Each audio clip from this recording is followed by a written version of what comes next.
The objective of this video is to introduce the flyback converter and analyze its operation.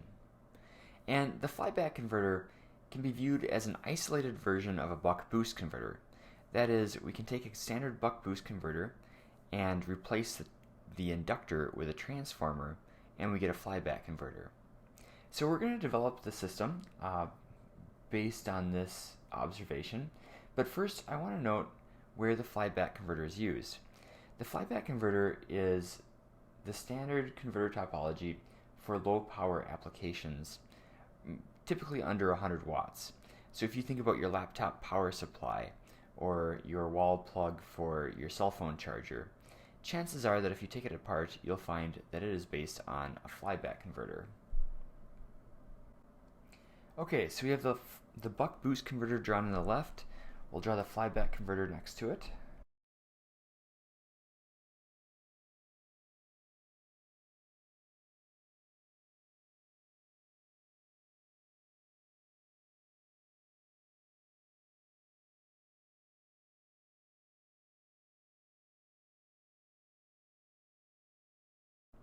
So we now have the circuit for the flyback converter.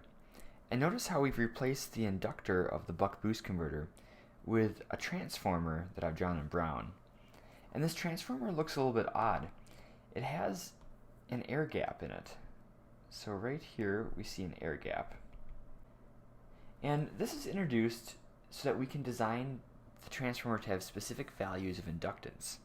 So in our non-isolated DC-DC converters, in the buck converter, the buck-boost, and the boost converter, we would specify a value of inductance that we wanted for the converter. And analogous to that, with the flyback converter, we're actually going to introduce this air gap so that we can specify the value of inductance. In normal transformer design, you're trying to simply maximize the magnetizing inductance.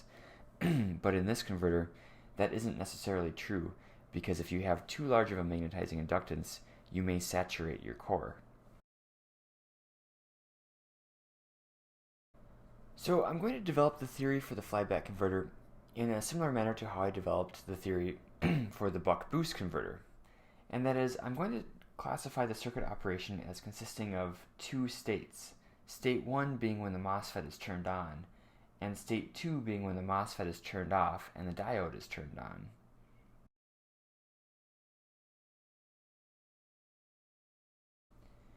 So if we sketch this converter when the MOSFET is turned on the top portion of the converter, our MOSFET, or our BJT or IGBT, whatever switch, when our switch is turned on, the switch appears as a short circuit. And our entire value of Vin, our input voltage, appears across our transformer.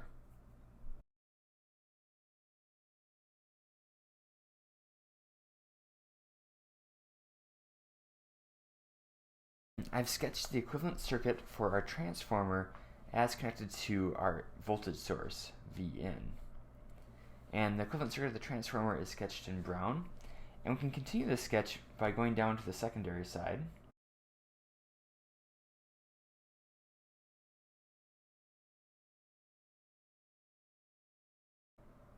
So with this equivalent circuit, we see that the secondary side of the transformer is outputting a voltage of Ns by Np over Vin.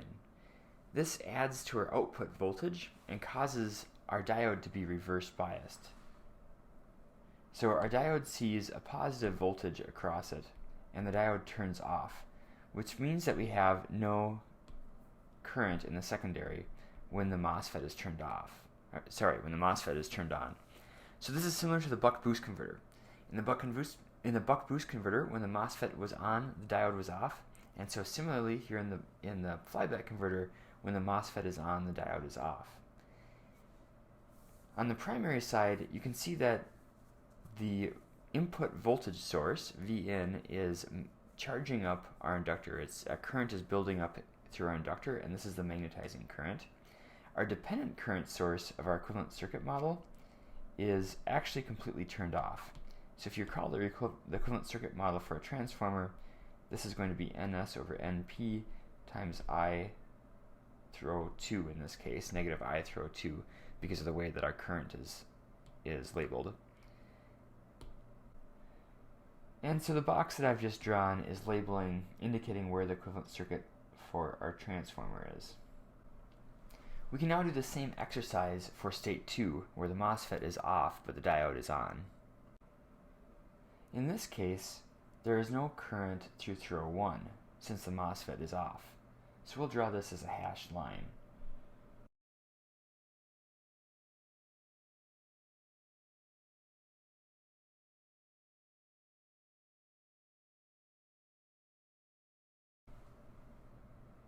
Since in state 1 we've built up a magnetizing current through our magnetizing inductance, when we suddenly turn our MOSFET off, that magnetizing current must be maintained.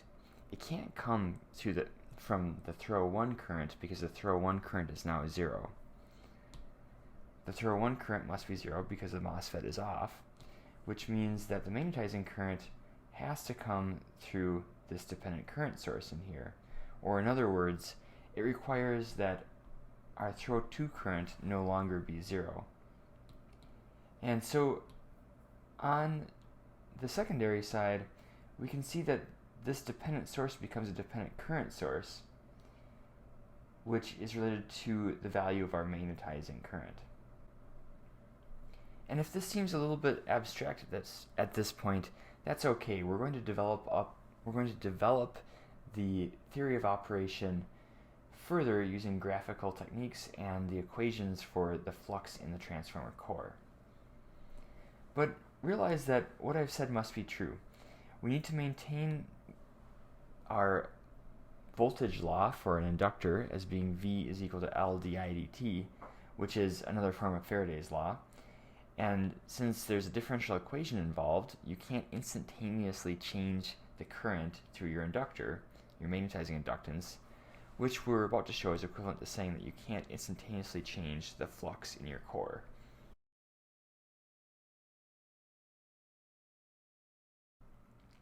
So we can build up a table of circuit quantities like we did for the buck-boost converter, only we'll be choosing different quantities this time. So the first quantity of interest is the duration of each interval. And for state 1, it's going to be on for the duty ratio of our MOSFET times our switching period, so D times TS. And for assuming that we're in continuous conduction mode, it's going to be 1 minus D times TS. Next, let's define what our throw 1 and throw 2 voltages, or currents are. Our throw 1 and throw 2 currents. And to do that, we're going to go back to the Fields expression for the flux in our core, which comes out of our transformer analysis unit, our magnetic circuits unit. And this is a core with 2 coils on it, and so we can say that the flux is related to the MMF of those 2 coils divided by the core reluctance. The MMF of the first coil is NP times our throw 1 current. So again, that's this up here.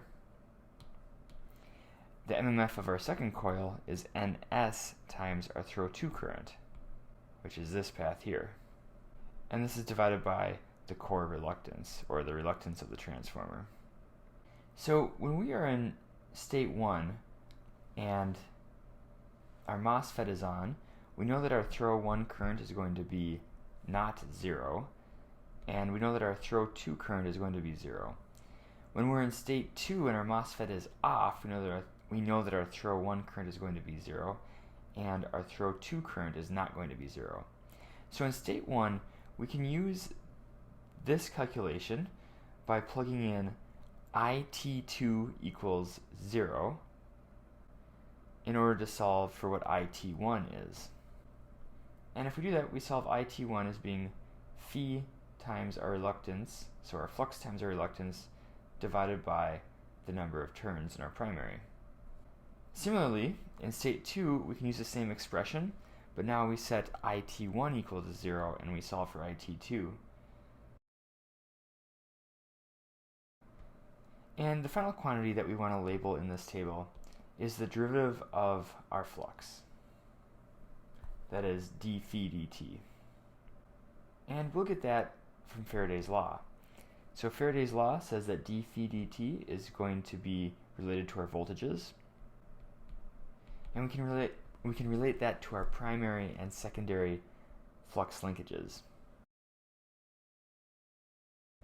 So the change of the derivative of flux in our core is related to our primary voltage divided by NP and our secondary voltage divided by NP. And remember that these have to be satisfied at all times. So in state 1, we're applying a primary voltage of V in, so we can see that our flux is going to be equal to, our change in flux, our d phi dt, is going to be equal to V in divided by NP. In state 2, we're applying a negative output voltage across our transformer. So our derivative of flux is going to be negative V out divided by NS. So we can use these observations now to make a set of plots.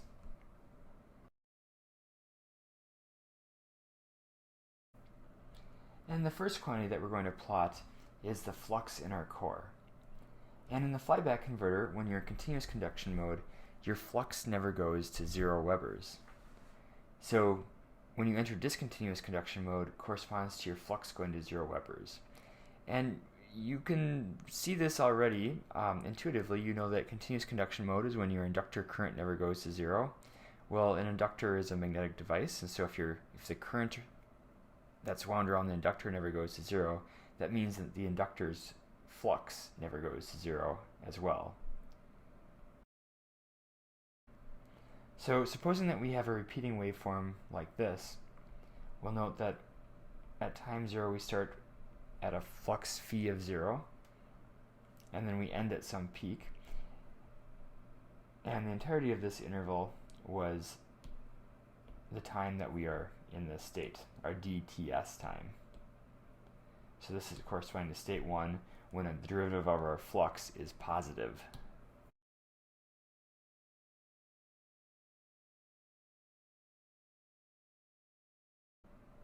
And the slope of our flux waveform we've already computed in this table for each of the intervals.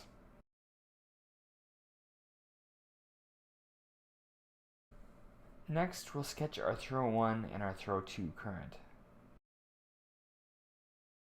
In interval 1, our throw 2 current is 0, and our throw 1 current is proportional to our flux.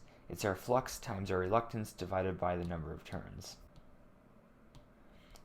And then in interval 2, our throw 1 current is 0, while our throw 2 current is proportional to our flux.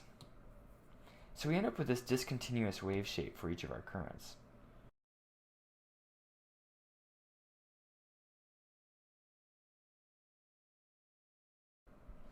We're now in a position to solve for our output voltage in terms of our duty ratio and our transformer turns ratio.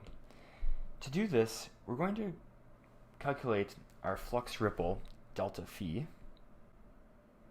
and we can do this graphically by examining this plot over here. So we can see that in the turn-on time, or in state 1, we have a slope of V in divided by NP that lasts for a duration of d times Ts.